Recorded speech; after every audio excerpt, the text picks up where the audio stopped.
Shift time में आप सभी का बहुत बहुत स्वागत है।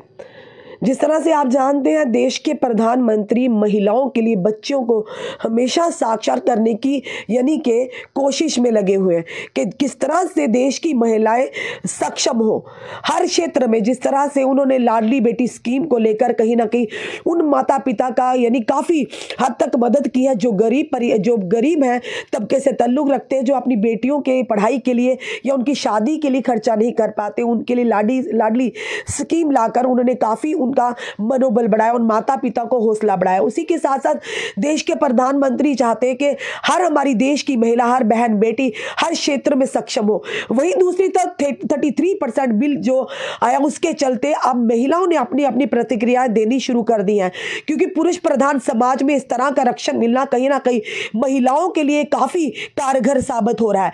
हर क्षेत्र में महिलाएं सक्षम है, पर वहीं दूसरी तरफ अगर बात करें सियासत, इसमें कहीं ना कहीं महिला आज भी पीछे है। और उसका कारण यह है कि कहीं ना कहीं हर पार्टी ने, अगर बात करें सियासी पार्टियों की, उन्होंने अपने मोर्चे, महिला मोर्चा तो बनाए हैं, पर ये कहीं जब टिकट बांटने की बात आते हैं तो उन्हें ये कहकर पीछे कर दिया जाता है कि ये कहां जीत पाएंगी। आज भी ये जो एक यानी कि चीज है चल रही, आज भी एक इस चीज को मुद्दा बनाकर महिलाओं को पीछे किया जा रहा है। हम नहीं कह रहे, वही सियासी महिलाएं जिन्होंने काफी देर से पार्टियों का दामन थामा। पूरी खबर क्या वो भी आपके समक्ष रखना चाहेंगे। 33% आरक्षण पर बोली महिलाएं, विशेष दर्जे अलगाववाद से ने जकड़ रखी थी बेड़ियां, अब मिला है खुला आसमान।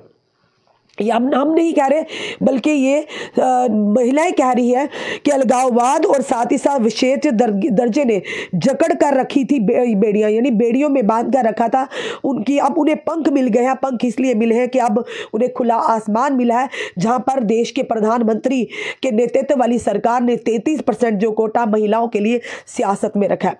बताना चाहेंगे, भाजपा से जुड़ी महिलाएं इस पर विशेषकर खुलकर बोल रही है। नेका ने भी इस बिल का स्वागत किया, लेकिन इसे तत्काल लागू करने की भी वकालत की है, यानी अपील की है।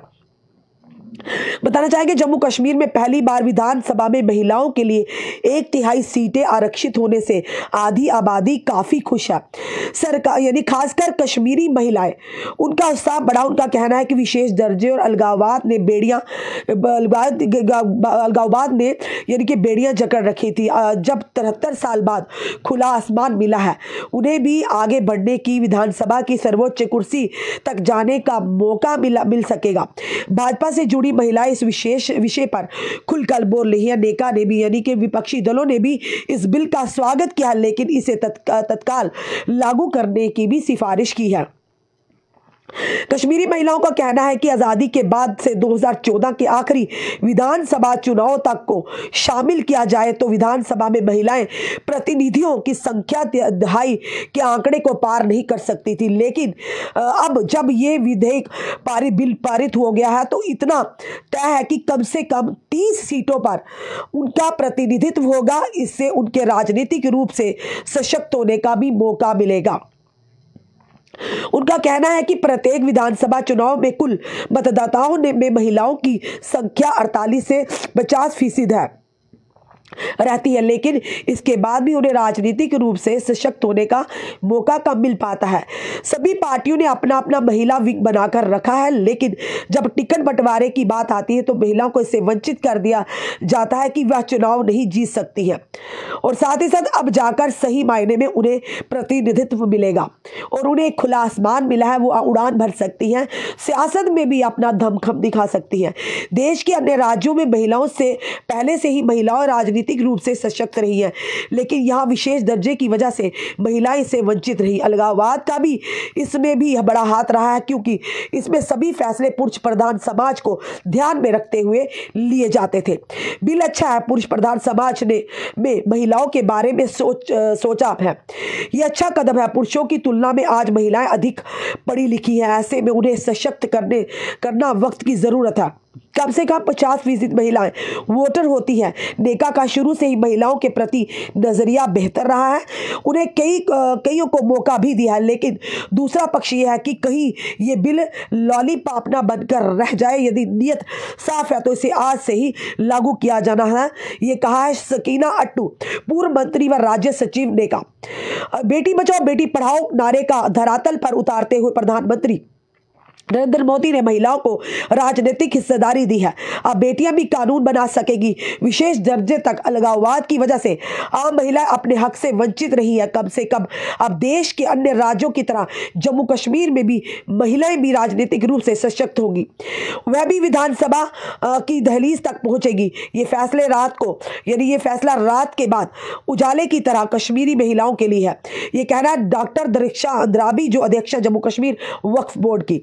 साथ ही साथ बताना चाहेंगे विधेयक का प्राथमिक उद्देश्य सरकार के उच्चतम स्तर पर निर्णय लेने की प्रक्रियाओं में महिलाओं के राजनीतिक प्रतिनिधित्व और भागीदारी को बढ़ाना है। ये एक ऐतिहासिक क्षण है, ये हमारे लिए गर्व का क्षण है। महिलाओं को राजनीतिक सशक्तिकरण को लैंगिक असमानता और भेदभाव को खत्म करने के लिए एक शक्तिशाली और अपरिहार्य उपकरण माना जाता है। विधानसभा में महिलाओं को आरक्षण से महिलाओं और सशक्त होंगी। प्रधानमंत्री नरेंद्र मोदी ने नारी शक्ति वंदन अधिनियम की भी इसी उद्देश्य को ध्यान में रखकर पारित किया था। ये कहना है डॉक्टर हिना शफी भट्ट, उपाध्यक्ष राज्य खादी ग्राम उद्योग बोर्ड। अलग अलग प्रतिक्रिया आने शुरू हो चुकी है। महिलाएं इस बिल के पास होने से बड़ी ही खुश है कि अब जहां पर महिलाएं हर जगह सशक्त है, अब राजनीतिक स्तर पर भी सशक्त होंगी। और देश के प्रधानमंत्री के नेतृत्व वाली सरकार ने ये महिलाओं को तोहफा दिया है। जहां पर महिला हर क्षेत्र में अपनी कामयाबी का लोहा मनवाती थी, पर कहीं ना कहीं राजनीति में महिलाओं को आगे आना बढ़ावा नहीं था। पर उसी के चलते जूही 33% की घोषणा हुई। अब जो महिलाएं राजनीति में आना चाहती हैं, जो दिलचस्पी रखती हैं, जो इस योग्य है कि अपनी जनता की सेवा करना चाहती है, अपने नेतृत्व को पहचानना चाहती हैं, और उन्हीं को एक मौका मिला है। क्योंकि संगठन काफी बनते हैं, महिलाओं मोर्चा भी हर पार्टी में बनते हैं।